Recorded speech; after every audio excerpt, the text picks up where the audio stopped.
Good morning, class 7. Let's continue with the chapter soil. We have talked about the organic matter. How does it has impact on the soil? Like the organic matter, that is the living part which falls maybe a part of a plant, the root, or the dead plants that remain in the soil, or sometimes the little creatures which die. So that forms the organic matter. It could be the worms, termites, millipedes, centipedes, bacteria, fungi, etc. So they form the part, or they are the part of the food chain. Now let's continue with the pores. Pores are the open spaces between the soil particles. Pore space makes almost 50% of the volume of the soil. It allows the water and air to move in the soil. Many organisms also make use of this space. The soil is a good facilitator for percolation and retention of water.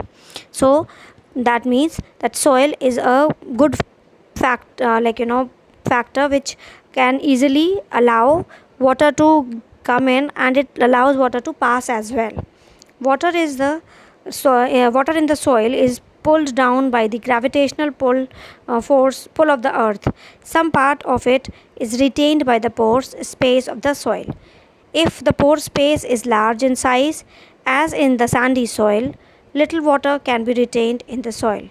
If the pore space is small in size, as in the clay soil, more water can be retained in the soil. Sometimes the gravity of earth does not affect much and water can move freely in the soil. This action is called the capillary action. In this action, the water moves from the wet areas of the soil to the dry areas of the soil. Okay, so the water, it has as I have told you, that it can easily be retained and it can percolate. That means it can move inside. So some part of the water, it is retained. It is by the pore space, and some of it, like especially if you talk about the sandy soil, the water it can be retained is is less. If the pore space is small in the as in clay soil, more water can be retained. So if the pore space is more, the water will not be retained, and if the pore space is less, it can retain more water. You can understand it the way, if the pore size is too much, then it will easily flow down. But if it is small, then it will retain the water. So this is called the capillary action, and in this the water moves, and the cause of moving of the water is the gravitational force of the earth.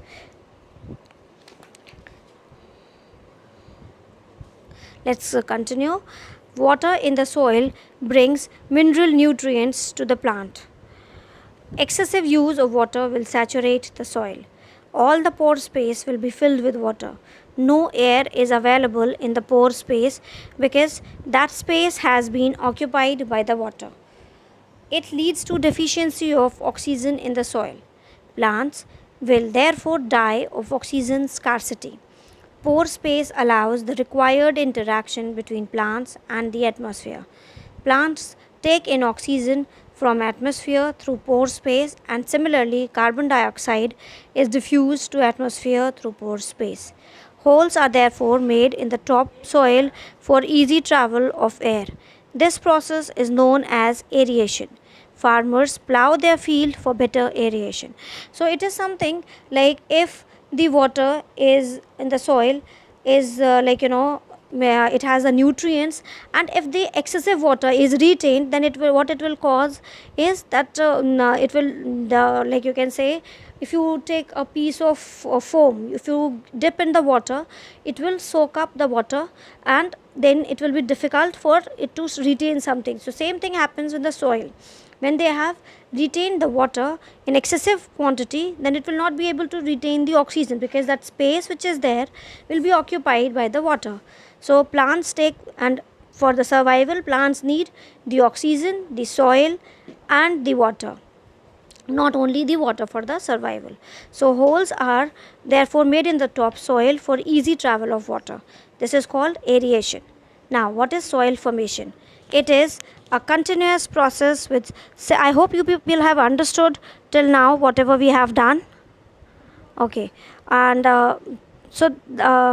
Yes, one more thing, that you have to understand that the carbon dioxide is diffused into the atmosphere through these pore spaces.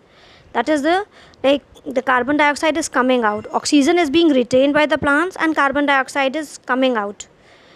Right? Please understand the process of aeration and capillary action. Both are very important. That's all for today's class. Please take care of yourselves. Be safe at home.